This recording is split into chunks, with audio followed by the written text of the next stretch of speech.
Ujjain part 4 এ সবাইকে স্বাগত। এখন দেখাতে চলেছি মহাকালেশ্বর মন্দিরের দর্শন।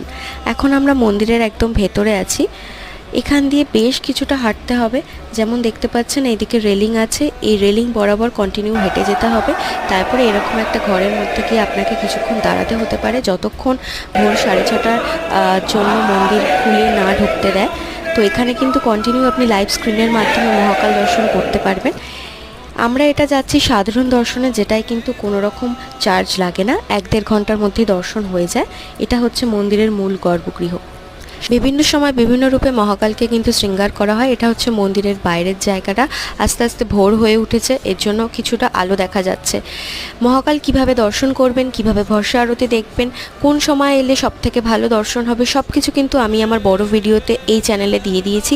আমার চ্যানেল থেকে আপনারা দেখে নিতে পারেন। এছাড়া আমি নিচে লিঙ্কও দিয়ে দিচ্ছি। ধন্যবাদ।